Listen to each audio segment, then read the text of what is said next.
수익환원법에서 사용하는 환원율 성격에 관한 다음 설명 중에서 틀린 걸 물어봤을 때 틀린 건 1번이고요. 재매도 가격이 매수 가격보다 클 때 회수율은 0보다 작아져야 된다. 이렇게 보시면 되겠고, 그리고 이제 그 2번하고 3번이 있고요. 그 다음에 5번이 있을 때 얘네가 시험상에서 인용이 된 건 딱 한 번밖에 없어요. 그리고 이제 그 이후로는 거의 등장을 안 했다라고 생각하시면 돼요. 그래서 이제 거기 보실 때 그 4번 지문에 보면 환원율 산정 방법에 에르도법이라고 돼 있죠. 에르도법 또는 저당 지분 환원법 이렇게 얘기를 해요. 얘는 매기간의 세전 현금 수지를 기초로 하고요. 보유기간 동안의 지분 형성분, 보유기간 말 가치 변화분이 환원율에 미치는 영향을 고려한다 그랬으니까 맞는 표현인데요. 예를 들어서 환원율 구하는 방법에 보면 투자결합법이라고 있어요. 물리적 투자결합법이 있고 금융적 투자결합법이 있는데요. 얘는 부동산이 토지와 건물로 구성이 되어 있고요. 얘는 부동산이 저당과 지분으로 구성이 되어 있다. 그러니까 이 금융적 투자결합법은요, 물리적 투자결합법을 수정해서 나온 방법이에요. 토지하고 건물에서 발생하는 수익이 서로 다르다는 가정이거든요.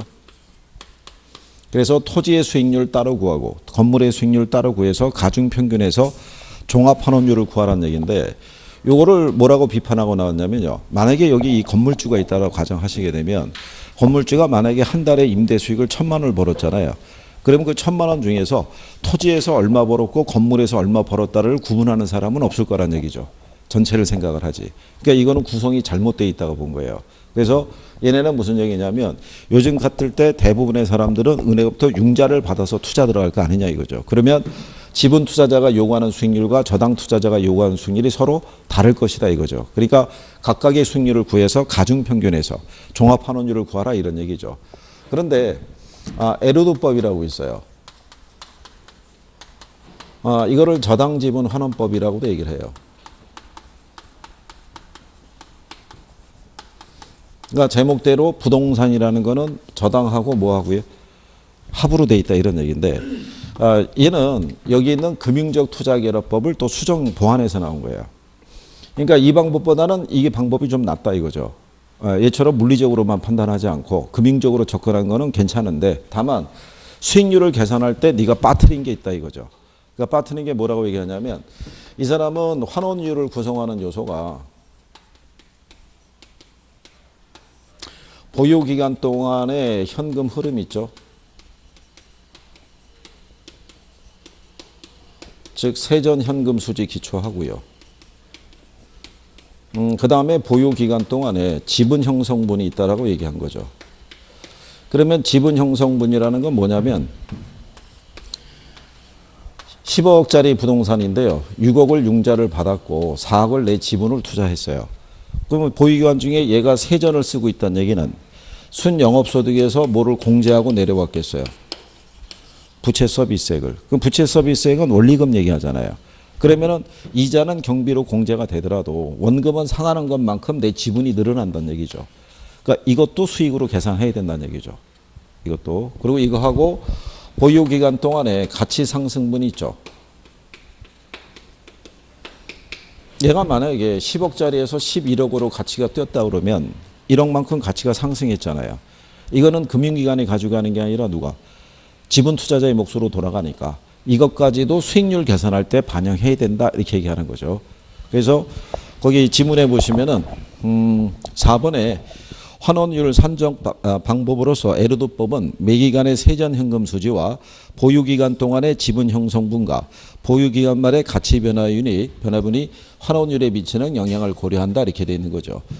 근데 이제 여기는 뭐를 기초로 하냐면요.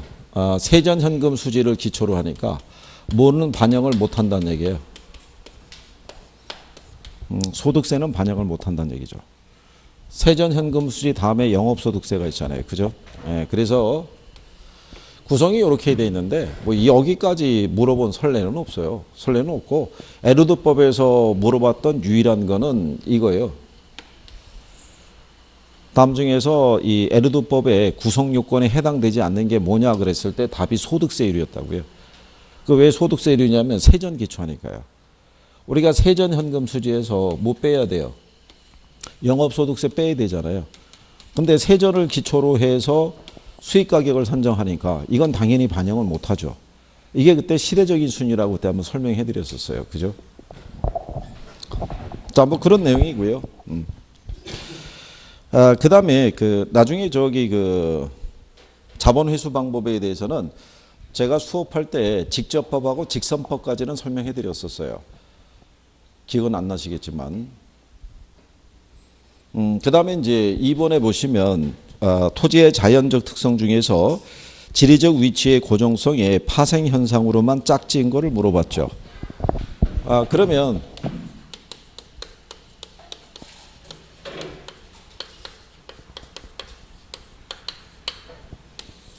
지리적 위치의 고정성이라는 거는 부동성 얘기하잖아요. 그죠? 예. 그러니까 감정평가 시 지역 분석의 근거가 될 수 있겠죠. 왜 그러냐면요. 같은 물건이라 할지라도 같은 규모의 부동산이라도 얘가 속해 있는 지역이 어디에 있느냐에 따라서 시세는 달라질 수 있어요, 없어요? 둔산동에 있을 때 하고, 그죠? 다른 동네에 있을 때 하고 시세는 틀려질 거 아니에요. 그래서 우리가 지역 분석을 통해서 뭐를 판정을 해야 돼요? 가격 수준을. 그래야지만 이 개개의 뭐를 구할 수 있어요?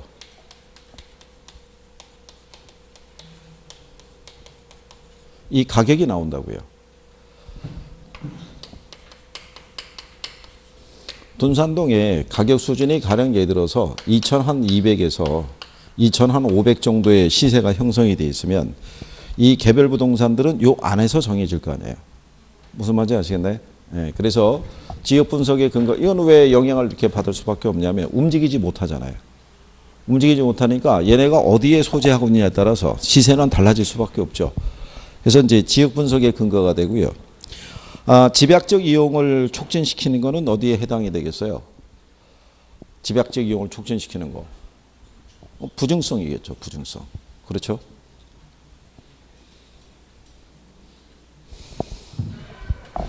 자, 여러분들이 보시면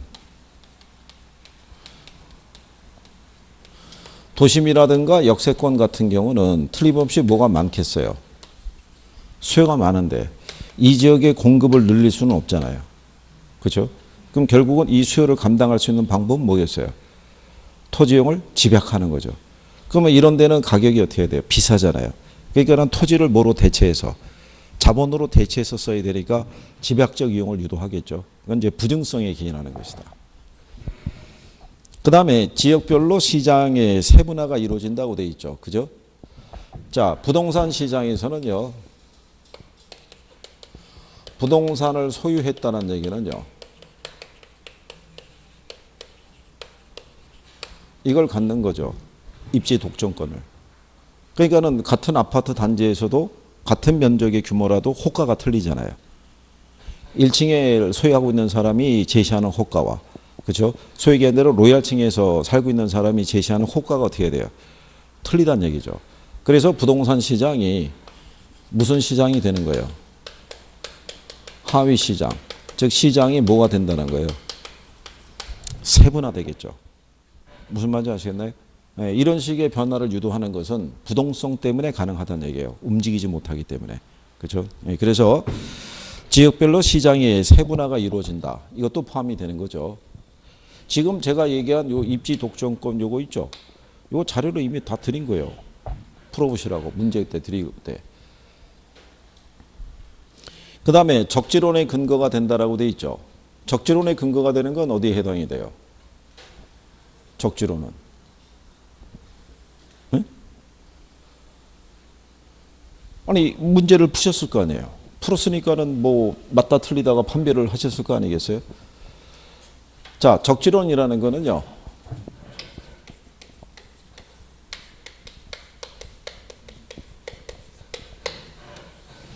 여기에 기초한 거죠. 우리는 주어진 위치에서 용도적인 공급은 가능하겠죠. 그렇잖아요. 그러니까 용도적인 공급이 가능하다는 얘기는 토지 이용에 대한 용도를 바꿔서 공급을 늘리는 효과를 가져올 수 있다는 얘기죠. 그렇잖아요. 그러면 어떤 용도를 집어넣는 게 가장 적합한지를 판단해야 되잖아요. 그죠? 그래서 항상 특정한 용도로 쓸 때는 두 개 이상의 용도가 경합을 펼친다고 보시면 되겠죠. 그래서 그 중에서 가장 무슨 이용이 될 수 있는 거를, 최유효 이용이 될 수 있는 거를 우리가 선택을 해야 된다는 얘기죠. 만약에 이렇게 생각해 보세요. 얘가 소지였는데 농지로 전용해서 썼어요. 쓰고 있는데 얘가 택지 후보지로 바뀌었어요. 그죠? 그러면 택지로 들어가면 주거도 있고 상업도 있고 공업적인 용도로 쓸 수 있잖아요. 근데 만약에 상업지역으로 지정이 됐다 해서 상가로만 쓰는 건 아니잖아요. 주상복합이 들어설 수도 있고 오피스가 들어설 수도 있어요, 없어요? 그렇잖아요. 그중에 이제 가장 적합한 게 어떤 것이냐, 그거를 선택하는 것이 적지론이라고 보시면 되죠. 그렇죠? 그리고 이제 경제적 감가의 근거가 된다라고 얘기하는데요. 움직이지 못하니까, 예를 들어서 강원도의 탄광 산업이 호황일 때는 경제적인 가치가 좀 높아질 수 있는데 걔네가 폐광을 하게 되면 물리적 감가는 발생하지 않아도 경제적인 감가는 발생할 수 있다. 뭐 이런 논리죠. 그래서 답을 2번으로 그렇게 정리를 한 거죠. 근데 경제적 감가의 근거가 된다는 표현은 거의 잘 인용 안 한다고 생각하시면 돼요. 시험상에서. 그래서 부동성에 관한 기본적인 거, 이건 내 정리가 돼 있는지 확인 정도 해주시면 되겠고요. 그 다음에 이제 부동산의 특성이라고 그래서요. 특성 문제가 하나 더 나와 있죠. 지난번에 이거는 이제 여기 기억하시죠? 우리가 이 부동성 때문에 만들어낸 게 뭐라고 그랬어요? 위치의 가변성. 부정성 때문에 우리가 만들어낸 게 뭐다? 용도의 다양성. 그러면 병합 분할의 가능성이라는 거는요.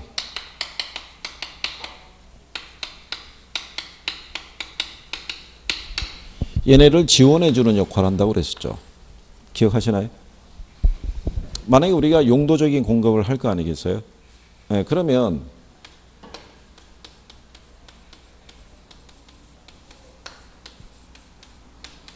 이때는 농지였을 거란 얘기죠. 그럼 농지 형태 아시죠? 넓게 해가지고 여기 논밭 이렇게 다니는 뭐 이런 조그만 거밖에 없었을 거 아니에요. 근데 얘네가 만약에 뭐로 바뀌면요.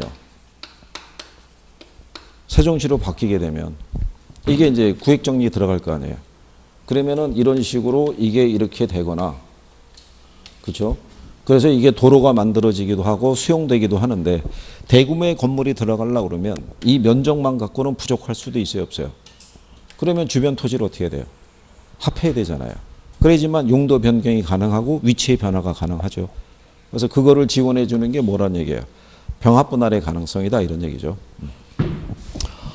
거기까지고요. 한정 가격의 개념을 제시하는 근거가 된다라고 이론에 있는데 뭐 실상은 요즘 한정 가격의 표현은 잘 안 쓰니까요. 참고하셔도 되고요.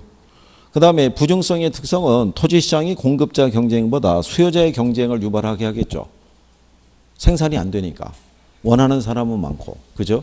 그러니까 토지의 가격은 공급에서 결정이 된다기보다는 뭐에서 결정이 되겠어요? 수요에서 결정이 된다라고 보시면 되죠. 그 다음에 지리적 위치의 고정성은 부동산 활동을 임장 활동으로 만들겠죠. 현장 조사를 필요로 하고요. 근데 영속성의 특성은 토지의 수익을 영속적인 것으로 만들며 부동산 가격의 제원칙 중에서 대체 원칙을 성립하는 근거가 된다니까 틀렸다는 얘기겠죠. 영속성이 바탕이 되는 원칙이 뭐겠어요? 그게 예측의 원칙이에요. 부동산의 가치라는 것은 장래에 기대되는 편익의 현재 가치라는 원리에 입각해서요. 부동산의 가치라는 것은 과거나 현재 이용에 의해서 결정이 되는 게 아니라 미래 이용이 뭐냐에 따라서 그 가치가 결정이 된다. 이런 얘기죠.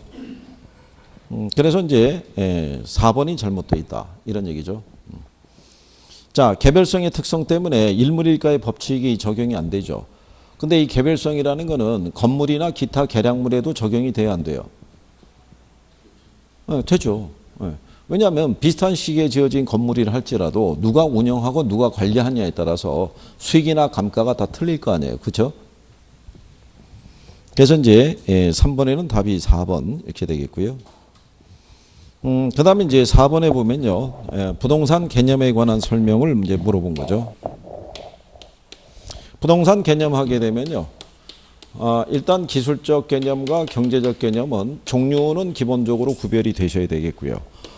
법률적 개념으로 가게 되면 협의의 부동산과 무슨 부동산, 광의 부동산에 이렇게 구분할 수 있죠.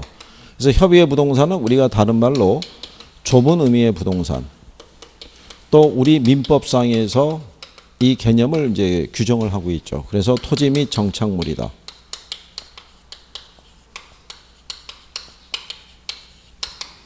광의 부동산은 이제 협의의 부동산에다가 무슨 부동산이에요?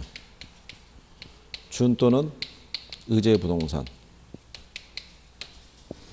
그래서 이제 1번에 보시게 되면 광의 부동산은 토지와 그 정착물을 의미한다니까 틀렸겠죠. 토지하고 정착물에다가 뭐가 플러스 된 거예요? 준 또는 의제 부동산이 합쳐진 개념이 되겠죠. 만약에 토지와 정착물이요, 이 광의 부동산에 속한다 그러면은 맞다고 할 수 있겠죠. 협의의 부동산은 광의 부동산에 포함되어 있으니까. 근데 여기는 지문이 얘를 의미한다라고 그러니까 틀렸다는 얘기겠죠. 그 다음에 복합부동산은 알고 계시죠?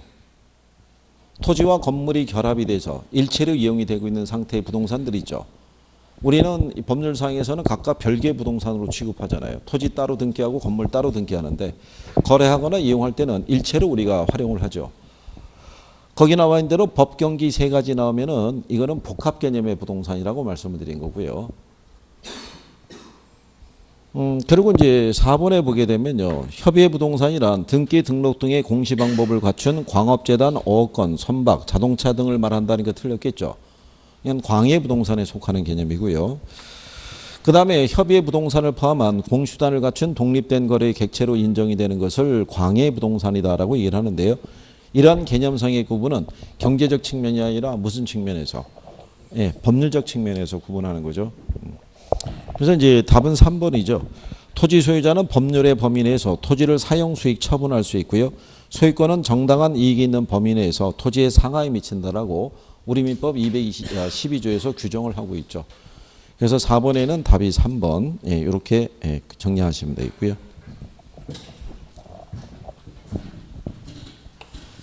5번에 가게 되면 부동산 가격의 특성이라고 배웠던 거 혹시 기억하시나요? 부동산 가격은 일반 재화하고는 다른 특성을 갖고 있죠. 일반 재화와 달리 얘는 가격과 뭐로 표시할 수 있어요? 임료로 표시할 수 있죠. 일반 재화는 상품 가격밖에 표시가 안 되는데 그럼 얘는 왜 이렇게 두 개로 표시가 가능하겠어요? 영속성이 있으니까 임대차에 제공할 수 있다는 얘기죠. 그래서 가격하고 뭐로? 임료로 표현할 수 있다는 얘기죠. 그래서 여러분들이 경제에 보게 되면 수의 가격 탄력성, 수의 임대료 탄력성 이렇게 문제를 출제를 하죠. 그렇죠? 예. 그 다음에 얘는 소유권 및 기타 권리 이익의 대가로 구성이 되죠.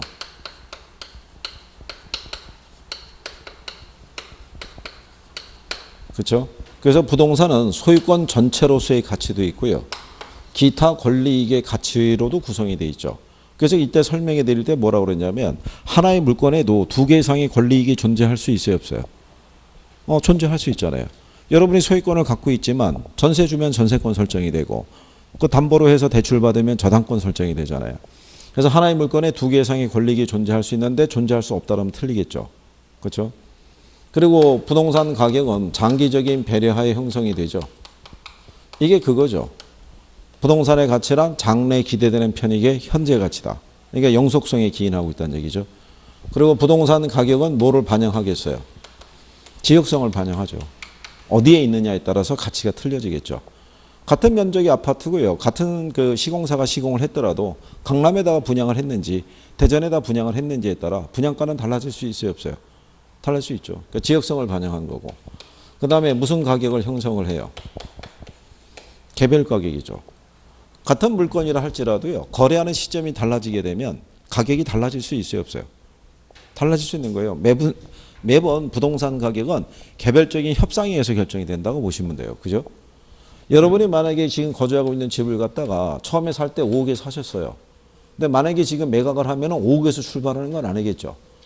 지금 현재 형성되는 시세를 기준해서 다시 협상이 또 이루어질 거 아니에요. 그죠? 그렇게 하다 보면 거래 당사자의 개별적인 사정과 동계에서도 거래되는 가격은 달라질 수 있겠죠. 해외로 이민을 나가야 돼서 급하게 급매할 수도 있어요, 없어요? 시세보다 싸게 팔 수도 있고. 그렇잖아요. 상대적으로 이쪽에 뭐 예를 들어서 하천 이런 게 새로 다시 복원이 되면서 조망권이 확보가 되면 또 시세가 올라갈 수도 있을 거 아니에요. 그죠? 그래서 부동산 가격은 무슨 가격이다? 개별 가격이라는 거예요. 그래서 사례를 수집하면 사정 보정 작업이라는 걸 해줘야 돼요. 그리고 부동산 가격의 특징 중에 하나가 뭐냐면요. 하방 경직성을 갖고 있다는 얘기죠. 부동산 가격은 수요가 전무하더라도 가격이 일정 수준 이하로는 안 떨어진다는 얘기죠. 만약에 형성되어 있던 시세가 한 6억 정도 했는데요. 이 시세가 쭉 떨어져요. 근데 이 사람이 물건을 내놨거든요. 처음에 6억에 내놨는데 안 팔래요. 근데 시세가 지금 형성되어 쭉 떨어져요. 떨어져 만약에 자기가 애초에 매수했던 5억 이하로도 형성이 되면 이 사람 매물을 걷어들이죠. 손해보고 팔 수는 없다는 얘기죠. 만약에 돈이 필요하면 대출 받아서 쓰면 되고 안 팔리면 그냥 임대 주면 된다. 이렇게 해서 버티는 거죠. 그래서 부동산 가격은 일정 수준 이하로는 잘 안 떨어지죠. 그래서 이제 1번에 보면요. 부동산 가격은 장기적인 배려에 형성이 되는데 영속성에 근거하고요. 부동산 가격은 가격 외에 임료로 구별할 수 있다. 이런 얘기고요. 그 다음에 이제 거기 보면 4번에 부동산 가격은 물리적 실체가 아닌 부동산에 결부된 각종 권리와 이익의 가격이고 동일 부동산의 둘 이상의 권리이익이 존재할 때는 각각의 권리이익의 가격이 존재할 수 있다. 이런 얘기죠. 근데 부동산 가격은 상방 경직적이다. 그러니까 틀렸겠죠. 지금 현재 부동산 시세가 이게 안 된다는 걸 보여주고 있잖아요. 부동산 가격은 일정 수준 이상은 올라가지 않는다. 이게 아니잖아요. 지금 뭐 부동산 가격이 폭등하고 있는 거잖아요. 그러니까 답이 5번이겠죠. 이거 해보신 거잖아요. 이거 가격의 특징에 대해서. 근데 한동안 또 안 보시면 잊어먹는 거죠.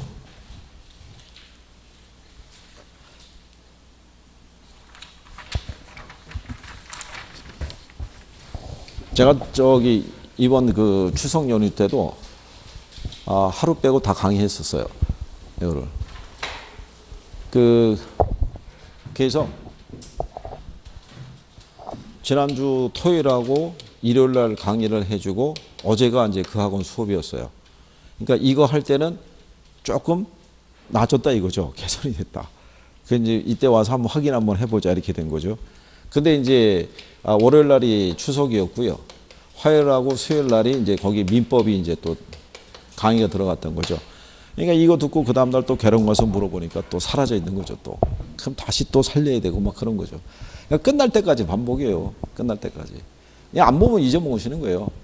그리고 근래 또 어떤 분들이 계시냐면요. 1차 보니까 성적이 나와요. 6점 이상이. 예, 그러니까 이제 2차에 들어가시 시작한 분들도 있어요. 그럼 2차를 보다 보면 1차가 소홀해지거든요. 그러면 성적이 떨어져요. 떨어지는데 궤도에 올라간 분은 60점 이하로는 안 떨어져요. 자기 점수는 가지고 간다는 얘기죠. 문제가 쉽든 어렵든. 그래서 동차하고 가실 수 있다는 얘기죠. 이게. 그러니까 이해하는 게 제일 중요해요. 이게 학교로는 특히 외워서 들어가시면 물론 일정한 점수는 딸 수 있는데 합격권에는 들 수는 없어요. 그게 맹점이라는 거죠. 외워서만 될 것 같으면야 뭔 걱정이 있겠어요. 그죠?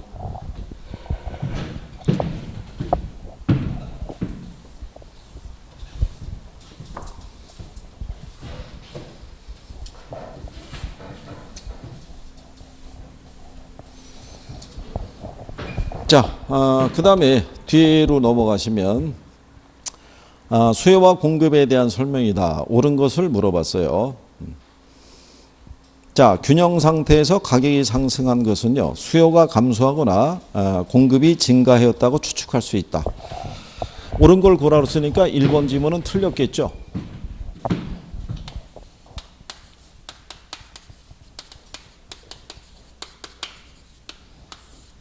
균형 상태인 시장에서요.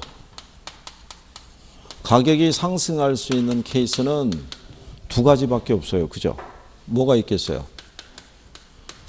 수요가 증가하거나 공급이 뭐 할 때? 감소할 때. 그죠? 가격이 하락하는 경우도 수요가 감소하거나 공급이 뭐 할 때요? 증가할 때. 그죠? 그러니까 이제 여러분들이 아까도 이제 한번 물어보셨는데 똑같은 거예요. 자, 수요가 증가할 때 공급이 비탄력이잖아요. 근데 수요가 증가하면 가격은 어떻게 돼요? 상승하죠. 네. 상승할 때 얘가 비탄력이면 더 상승한다는 얘기예요. 그렇죠? 그러면 만약에 공급이 감소할 때 수요가 비탄력적이라고 그러면요. 공급이 감소하면 가격은 상승하잖아요. 그럼 얘가 비탄력이면 더 상승한다는 얘기죠. 무슨 말인지 아시겠죠? 근데 이 표현은 잘 알아두셔야 돼요. 시험상에서 지문으로 자주 활용하기 때문에 정리는 꼭 해두셔야 된다는 얘기죠. 그래서 1번에 대한 거는요. 그래서 이제 틀렸다는 얘기죠. 가격이 상승한 건 수요가 증가하거나 공급이 감소하였다고 추측할 수 있다. 이렇게 해줘야 되는데 반대로 표현한 거죠. 그 다음에 이제 3번에 보시게 되면요. 이런 얘기죠. 우리가 완전 뭐가 됐을 때요. 비탄력적일 때. 그때는 뭐가 불변이에요? 양이 불변이라고 말씀을 드린 거죠. 네. 자, 거기 보시면 3번에 공급이 가격에 대해서 완전 비탄력적이면요. 수요가 증가하거나 감소하는 것과 관계없이 균형 가격에 변함이 없다니까 틀렸다는 얘기죠. 완전 비탄력적이면 뭐가 불변이에요? 양은 불변이죠. 공급이 완전 비탄력적이다. 그럼 양은 불변인데 뭐는 변할 수 있어요? 가격은 변할 수 있죠. 이 상태에서 수요가 증가하게 되면 가격은 어떻게 돼요? 상승하죠. 근데 만약에 뭐가 감소하면요. 수요가 감소하면 가격은 하락하죠. 그러니까 양이 불변이라는 얘기지 가격은 변한다. 이렇게 설명해 드린 거죠. 그 다음에 4번 지문은 1번 지문하고 바뀐 거죠. 균형 상태에서 가격이 하락한 것은 수요가 증가했거나 공급이 감소하였다고 추측할 수 있다. 그랬으니까 1번하고 표현이 바뀐 거겠죠. 그 다음에 5번에 보게 되면요. 우리가 이렇게 해드렸었죠. 완전 탄력적이면 뭐가 불변이다? 가격이 불변이죠. 그렇죠? 근데 양은 변할 수 있다고 그랬잖아요. 얘랑 반대로. 그래서 거기 나온 대로요. 수요가 가격에 대해서 완전 탄력적일 때 여기 만약에 이렇게 공급이 있으면요. 공급이 이렇게 늘어나면은 가격은 변화가 없어도 양은 늘어나고요. 그죠? 공급이 감소하게 되면 가격은 변화가 없어도 양은 변하겠죠. 그죠? 가끔씩 씁니다. 시험상에서. 그러니까 저 논리하고 이런 애들은 같이 묶어서 정리가 돼 계셔야 돼요. 그죠? 확실하게 용어가 이해가 돼야 된다는 얘기죠. 답으로 유도하기도 하고 그래요. 그래서 이제 6번에 가면요. 2번에 수요의 가격 탄력성이 비탄력적인 경우 있죠. 가격 인상 정책을 씀으로써 기업은 총 수입을 증가시킬 수 있다. 근데 저희가 이거 그냥 이렇게 정리하셔도 된다 그랬잖아요. 임대 수익과의 관계는요. 비탄력적일 때는 비례한다고 그랬었죠. 올리면 수입이 늘어나고 내리면 수입이 줄어든다고. 그러니까 비탄력적일 때는 가격 인상 정책을 씀으로써 기업은 뭐를 총 수입을 증가시킬 수 있다 이런 얘기죠. 그거를 굳이 수치로 얘기할 필요도 없이요. 저희가 지난번에 이렇게 해드렸잖아요.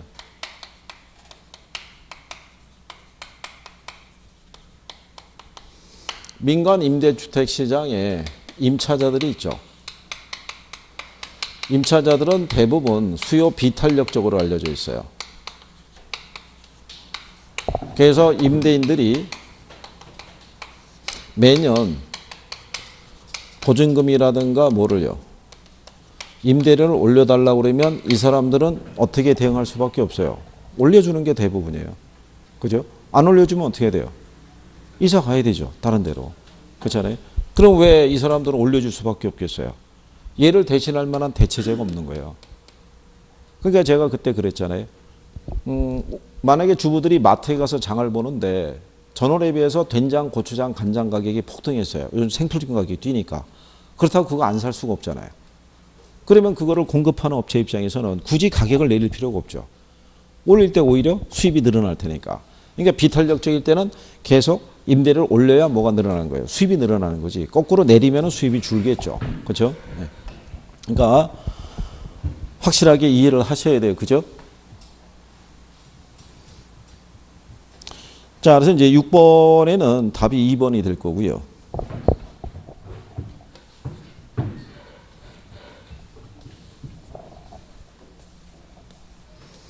7번에 보시게 되면요.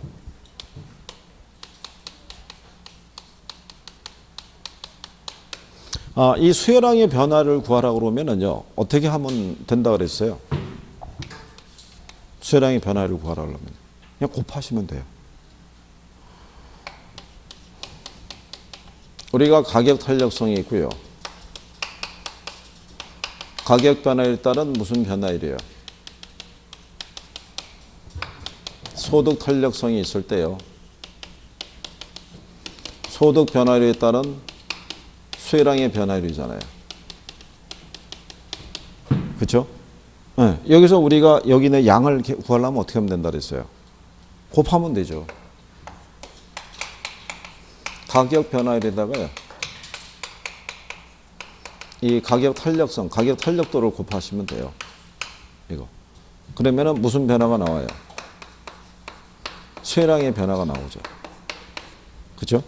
그러면 똑같이 소득에다가 소득 변화율에다가 뭐를 곱하시면요. 소득 탄력성을 곱하시게 되면 그러면 수혜량의 변화가 나오죠. 그럼 그 수치 따라가시면 돼요. 자, 임대료 탄력성이 0.7이죠. 근데 임대료가 몇 프로래요? 10%잖아요. 그럼 10% 곱하기 0.7 하면은 몇 프로? 7%잖아요. 그럼 7%가 늘었겠어요? 줄었겠어요? 그렇죠. 그럼 7%가 줄어드는 거죠. 여기를 통해서. 자, 그런데 그 소득 탄력성이 얼마래요? 마이너스 0.3이라고 해놨잖아요. 그죠? 그러면 소득이 5% 증가했잖아요. 그럼 얘가 5% 증가했을 때 얘가 마이너스 얼마라는 거예요? 0.3이면은 마이너스 얼마겠어요? 1.5%가 준다는 얘기죠. 마이너스란 얘기는 이 재화가 열등제란 얘기죠. 열등제는 소득이 증가할 때 수요가 줄죠. 그러면 두 개를 다 합하면은 전체는 8.5%가 줄었을 거 아니겠어요? 그냥 단순한 대입이죠. 단순하게. 그러니까 요거만 양의 변화는 그냥 곱해서 계산한다고 생각하시면 돼요. 그죠? 그럼 반대로 가격이나 소득의 변화를 구하려면 어떻게 하면 돼요? 곱하기 역수니까 나누시면 되죠. 그렇죠?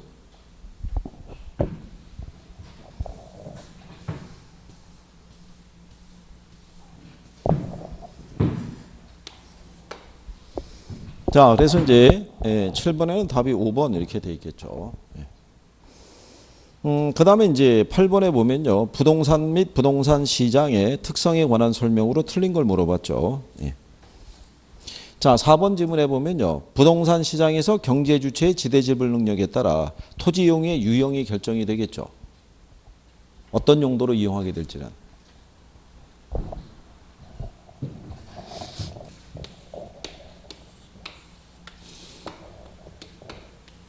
도심 있잖아요. 여기는 이게 싸요, 비싸요? 비싸잖아요. 근데 이 비싼 땅을 갖다가 사서 들어올 수 있는 사람이라고 그러면, 그죠? 이용을 할 때 무슨 용도로 쓰겠어요? 여기를 집약적으로 이용해서 고층 건물화 해갖고 이용할 거 아니에요. 그죠? 그럼 이 정도의 임대료를 지불할 수 있는 사람들은 대부분 집약적 이용을 유도할 것이고, 그렇지 못한 사람들은 외곽으로 나갈 수밖에 없잖아요. 그러면 대부분 이런 집약적 이용해서 건물을 고층화시킬 수는 없고, 농사를 짓든가 뭐 작물을 경작하든가 뭐 이런 식의 형태가 많이 나올 거 아니에요. 그죠? 그러니까 지대지불 능력에 따라 토지 이용의 유형이 결정이 된다라고 얘기할 수 있죠. 이거는 튀넨의 논리를 바탕으로 하고 있다라고도 생각하셔도 되죠. 그래서 튀넨의 이론에 의하면 시장에 가까울수록 집약적인 농업이 이루어지고 외곽으로 나갈수록 조방적인 농업이 이루어진다라고 얘기를 하죠. 그래서 이제 거기 보시게 되면요. 그 1번에 부동산 시장에서 수요와 공급에 의해서 장기적으로 가격이 왜곡이 되고 단기적으로 가격이 가치와 일치한다. 그러니까 틀렸겠죠. 부동산 시장에서는 수급 조절의 곤란성이라는 특성을 갖고 있죠. 그러면 수급 조절이 곤란한 이유는 뭐가 되냐면요. 거기 5번 지문에 보시면 부동산 가격 상승 시 부동산 공급이 비탄력적인 것은 부동산의 부증성 또는 생산 기간의 장기성이 큰 영향을 미친다 이렇게 돼 있죠. 그러니까 시장에서 수요가 증가하더라도요. 공급을 늘리기까지는 뭐가 많이 걸려요. 시간이 많이 걸리죠. 그래서 단기적으로 뭐가 발생한다고 했어요? 가격의 왜곡 현상이 발생한다 얘기한 거죠. 단기적으로 가격의 왜곡 현상이요. 이게 시험 지문에 한 2번 인용한 적이 있어요. 단기적으로 가격의 왜곡. 이 가격의 왜곡이라는 건요. 부동산이 본래 가지고 있는 가치보다도 비싸거나 싸게 시세가 형성되는 걸 얘기한다고 그랬죠. 이게 부동산이 본래 가지고 있는 가치면요. 이게 가격이거든요. 그러니까 이 가격은 단기적으로는 가치로부터 괴리될 수 있어요, 없어요? 있죠. 그래서 그거를 우리가 가격의 왜곡 현상이라고 하는 거예요. 단기적으로 발생하니까.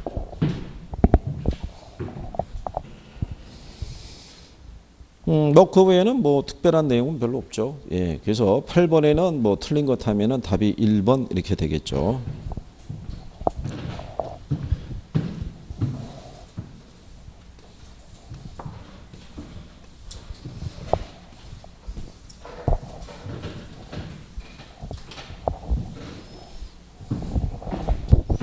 요즘 아주 공부하시나가 많이 피곤들 하실 거예요. 좀 지치기도 하시고 빨리 끝냈으면 좋겠다 싶으신 분도 있고 조금만 더 시간이 있으면 좋겠다는 분도 있고 그죠? 가양각색이시고 그런데 이게 이제 금방 끝나죠. 얼마 안 남았으니까요. 그죠? 오늘이 9월 이제 마지막 주니까 다음 주에 여러분을 뵙게 되면 10월이잖아요. 그죠? 그러니까 10월에 이제 3번 뵈면 끝나는 거죠. 3번 뵈면 다 온 거죠. 그죠? 그러면 이제 금방 또 11월 되면서요. 여기 학원 또 개강이 또 되죠. 첫 주에. 그럼 저희는 또 30회 수강생분들을 데리고 또 출발을 해야 되죠. 그렇죠. 그럼 1년의 과정이 쫙 파노라마처럼 펼쳐지죠. 이분들이 또 그리고 가서 여름이 돼서부터 조금씩 발등에 불 떨어지면 그때부터 이제 하기 시작해서 시간에 압박을 받으면서 또 하실 텐데 좀 일찍 하시면 좋을 텐데 참 그렇지는 못하시고 뭐 괜찮아지겠죠. 지금 남은 기간에는요. 요거 지금 한 뭐 3주 조금 더 남았다고 봐야겠죠. 요 기간은요. 그 이전에 여러분들이 한 3개월 쓰신 것보다는 더 효율적일 수가 있어요. 왜냐하면 그 이전에는 이해도가 조금 떨어지는데 지금 시점이면은 들은 게 있어가지고요. 뭔가 하나가 풀리면은 내용이 쭉 정리가 될 수 있어요. 그러니까 요때 마지막으로 집중력을 잃지 않도록 잘 좀 해보시면 될 거예요. 그러시면은 지금 현재 성적이 40점, 50점대 가 있는 분들도 거기서 점핑을 할 수 있어요. 4, 5개 정도는. 그래서 점수가 올라갈 수는 있으니까 자기가 안 되는 걸 가지고 지금 집착하시면 안 돼요. 특히 계산 같은 데 집착하시면 안 되고 계산을 푸는 것의 바탕은 이론에 있는 거예요. 이론에. 출제자들이 문제를 줄 때는요. 그 이론에 입각해서 출제를 해주는 거예요. 이론에 입각해서. 그래서 이론을 이해한 사람이면 문제를 거의 찍을 수 있는 수준으로 배열을 해주고요. 그게 약하신 분들은 계산도 역시 힘들다는 얘기예요. 그러니까 지금은 계산 같은 데 집착하시는 게 아니라 이론을 정확하게 중요하다고 선생님이 얘기할 이건 꼭 알고 들어가야 됩니다. 막 그랬을 때 그걸 확실하게 내 것으로 만들 수 있는지 모의고사 나오면 100% 내가 틀리지 않고 맞출 수 있는지 그런 애들을 많이 만들어 놓으셔야 돼요. 그래야지만 시험장에 들어가서 그죠? 그리고 미리 말씀드리는데 이번에 법 개정된 게 많아요. 법 개정된 게 많기 때문에 이게 11월 시행도 있고요. 내년 1월 달 시행도 있다고요. 그러니까 여러분 시험하고는 무관한 애들이죠. 여러분 10월 27일 날 기준이니까. 그 생각했어요. 그래서 바뀌는 거에 대해서는 뭐 내년에 또 이제 공부하신 분들의 몫이고 여러분들은 올해 떠나셔야 되니까.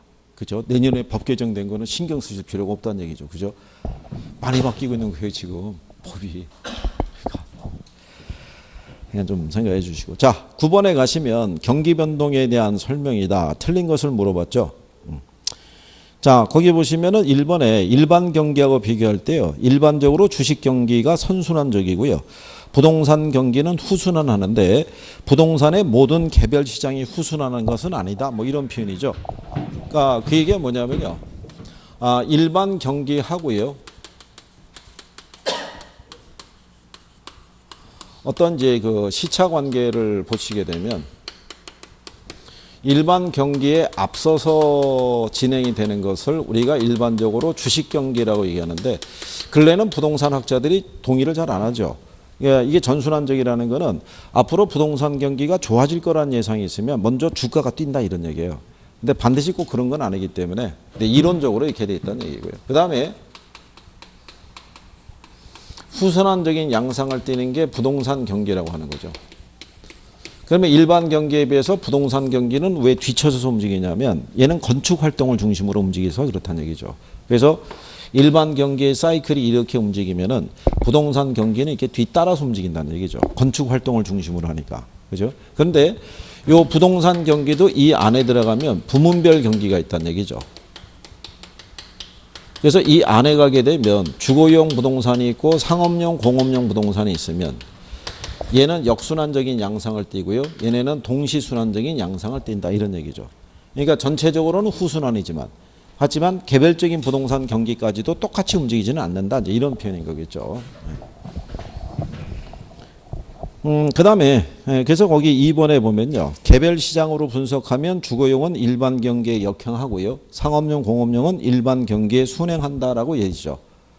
그래서 이거는 자금의 유용성과 밀접한 관련을 가진다 이렇게 되어 있는 것은요. 일반 경기가 호황이잖아요. 그러면 대부분의 기업들이 투자를 늘리겠죠. 그럼 대부분 기업용 부동산에 투자할 거 아니겠어요? 그러면 대부분 자금 수요가 많아지면 이자율이 상승한다고요. 그러면은 주택시장 부분은 상대적으로 금융비용이 싸야지만 움직이거든요.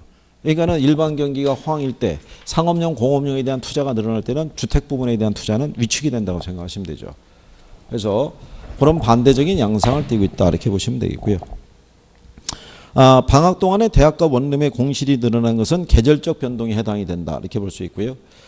그 다음에 3번에 보시면 경기는 상향, 하향, 회복, 후퇴 국면이 순차로 순환하며 이 순환주기 국면 사이에 안정시장이 하나의 국면으로 존재한다. 그러니까 틀렸다는 얘기죠. 안정시장이라는 건 별도의 지역시장이라고 생각하시면 돼요. 모든 지역의 사이클은요. 이런 식으로 뭐 회복하고요.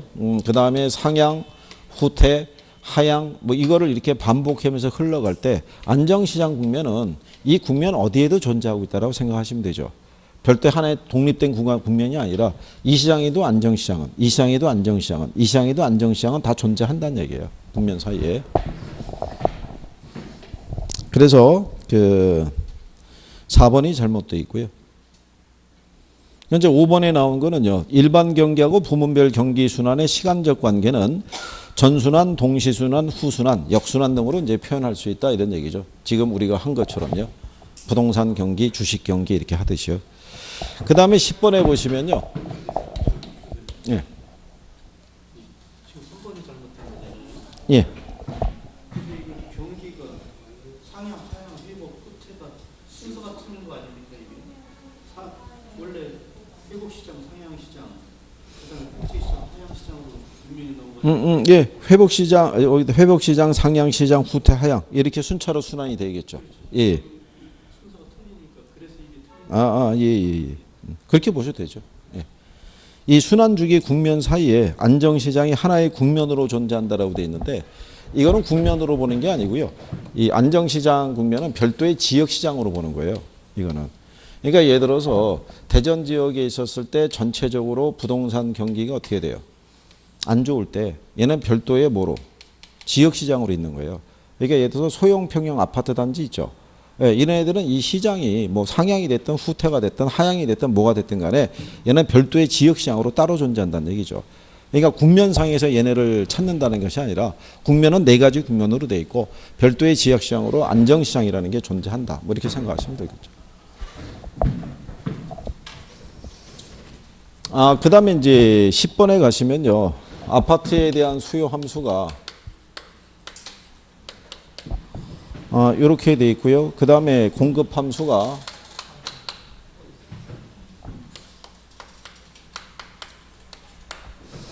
이렇게 돼 있다는 얘기죠. 그죠? 그러면 이게 원래는 뭐가 나와줘야 돼요? 수량이 나와줘야 되죠. 근데 뭐가 먼저 나왔어요? 가격이 나왔잖아요. 그죠?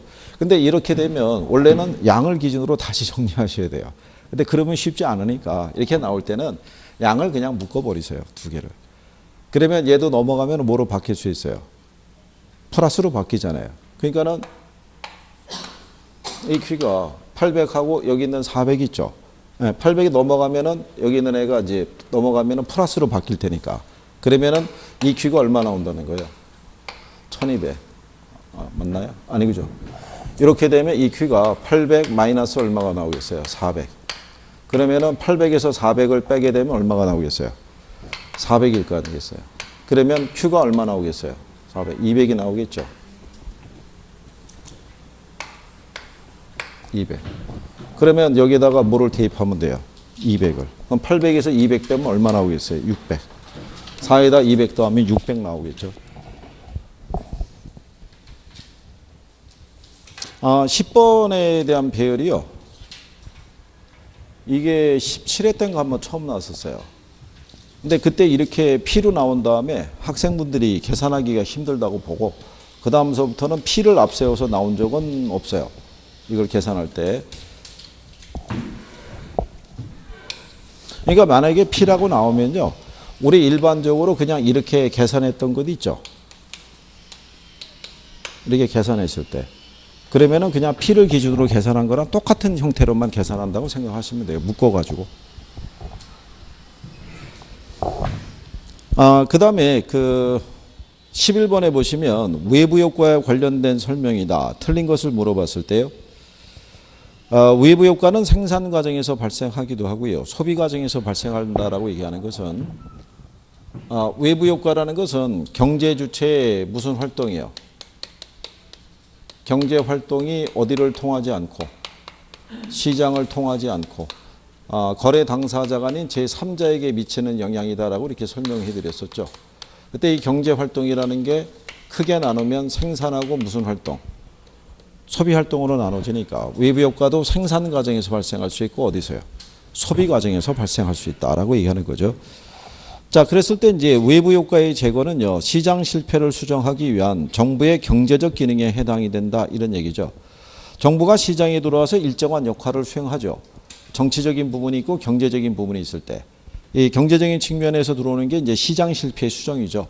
근데 시장 실패를 유발하는 원인 중에서 가장 대표적인 게 뭐란 얘기예요? 그게 외부 효과라는 거죠. 그렇죠?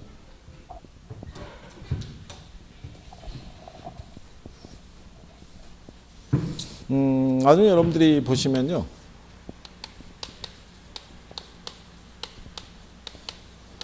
토지 정책 있죠. 토지 정책의 목표가 뭐냐면요. 공공재로서의 토지 확보 있죠. 이거하고 부의 외부 효과의 조정이죠. 이게 목표예요. 이게. 그래서 공공재로서 토지 확보하기 위해서 정부가 쓰는 대표적인 정책 수단이 뭐겠어요? 그게 토지 비축제도. 공공토지 비축. 그 다음에 이거를 조정하기 위해서 쓰는 대표적인 제도가 뭐겠어요? 그게 지역지구제. 그러니까 출제를 하죠. 지역지구제하고 뭐하고? 토지은행 제도를. 이 목표를 달성하기 위한 정책 수단으로 쓴다는 얘기죠. 개입을 할 때. 그래서 이제 그런 내용이고요. 인근 지역에 시멘트 공장 건설 등의 부의 외부 효과가 있을 때는 주택 수요는 감소하게 되겠죠. 그리고 부의 외부 효과는 사회적 비용을 증가시키죠. 그 사회적 비용은 생산자가 제품을 생산하기 위해서 지불하는 사적 비용보다 크다라고 이렇게 해놨죠. 그러니까 부의 외부 효과가 발생하게 되면요. 사적 비용하고 무슨 비용이 있을 때요? 사회적 비용이 있을 때 무슨 비용을 크게 만들어줘요? 네, 사회적 비용을 크게 만들어주죠. 부의 외부 효과로 인해서 각종 오염물질이나 공해가 유발할 수 있어요, 없어요? 있으면 그 비용에 대한 부담을 누가? 사회에서. 그래서 사회적 비용은 사적 비용과 무슨 비용이 합으로 돼 있다고 그랬어요? 외부 비용이 합으로 돼 있다고 그랬었죠. 그래서 이 외부 비용이라는 것은 생산에 참여하지 않는 사람들이 부담하는 비용이라고 그랬었죠. 기억하시나요? 그래서 그런 내용이죠. 요거는 근래 시험에 써요. 부의 외부 효과가 발생하면은 무슨 비용을 발생한다고요? 사회적 비용을 발생시킨다라고 얘기해 주는 거죠. 그럴 때 이제 5번에 가면 정의 외부 효과가 발생하는 경우에 정부의 개입은 필요하지 않다 그랬으니까 틀렸겠죠. 자, 정의 외부 효과든 부의 외부 효과든 간에 불균형 상태가 지속이 되기 때문에 정부의 개입은 필요로 한다 이렇게 보시면 되겠고요. 그 다음에 이제 12번에 보시게 되면요. 토지 정책에 관한 설명으로 틀린 거 그랬을 때 1번에 보면은 토지 적성 평가제도 있죠. 여러분 시험상에서 한 2번 인용한 적이 있어요. 일단의 토지가 있을 때 얘를 개발을 하는 게 난지 아니면 얘를 보존을 하는 게 난지를 가지고 충돌할 수 있겠죠. 예, 이거를 조정하기 위해서 시행하는 제도가 토지 적성 평가 제도라고 보시면 되죠. 그 다음에 이제 용도 지역 지구제 있고요. 그 다음에 3번에 나오는 지구 단위 계획이라고 있죠. 예, 이것도 여러분 시험에 가끔 지문으로 들어와요. 그리고 5번에 가면 개발 제한 구역의 지정 있죠. 도시의 무질서한 확산을 방지하고요. 도시 주변의 자연 환경을 보존해서 도시민의 건전한 생활 환경을 확보하기 위해서 도시의 개발을 제한할 필요가 있을 때 지정한다라고 하잖아요. 그래서 이번에 그런 얘기죠. 정부가 부동산 가격을 안정화시키기 위해서는 이 수도권에다가 택지의 공급을 많이 늘려야 돼요. 솔직히 이 전문가들이 얘기하는 게 뭐냐면 강남 집값을 잡으려고 그러면 강남과 같은 주거 환경을 가지고 있는 지역을 주변에 많이 포진을 시켜야 된다는 얘기죠. 그러면 강남으로 몰리는 수요가 분산이 되기 때문에 강남의 가격이 떨어질 수 있다 이거죠. 근데 서울에는 택지를 공급할 수 있는 데가 거의 없다고 봐야 되죠. 그러니까 서울에서 택지 공급할 수 있는 것은 결국 그린벨트밖에 없다는 얘기죠. 근데 지금 정부하고 서울시의 입장이 배치되는 이유가 뭐냐면 그린벨트라는 거는 단순히 녹지적 공간으로만 있는 게 아니라 이게 도시에 있었을 때 꼭 필요한 거예요. 산소를 생성해 주는 역할을 하는 게 이게 녹지 공간이잖아요. 그러니까 이게 만약에 사라지게 되면은 공해물질이나 오염물질이 있었을 때 그거를 걸러주는 여과장치를 할 수 있는 게 없어진다고요. 그럼 장기적으로 보면은 이게 도시민들의 건강이나 이런 면에는 상당히 안 좋은 부정적인 영향이 있다고요. 그러니까는 국가적인 차원에서는 풀어주는 게 좋은데 서울시 입장에서는 풀 수는 없다는 거죠. 그러니까 이제 조율을 해야 되는데 현실적으로 쉽지는 않다는 얘기죠. 이거. 하여간 서울시 안에서 현재 대규모의 택지 공급하려면 저거밖에 없어요. 실상은. 어쨌든 그런 얘기고요. 여기서 틀린 거는 4번이 되죠. 토지의 투기적인 거래가 성행하거나 지가가 급격히 상승하는 지역과 그러한 우려가 있는 지역을 대상으로 하는 것은 이제 토지거래 허가구역이라고 얘기를 하죠. 요즘에 지정하는 투기지역 있죠. 예, 걔네는 이 돈줄을 막아버리잖아요. 정부가 규제하게 되면. 그죠?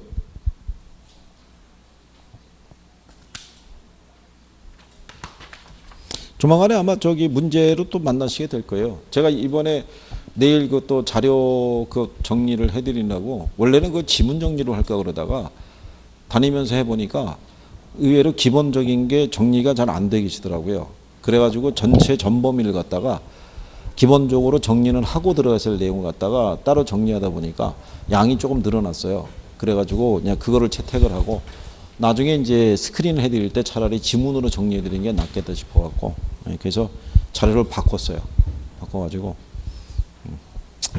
자, 그래서 뭐 여기 정도까지 하셨다고 보고요. 뭐 1시간 또 됐죠. 잠깐 쉬었다 하셔야죠.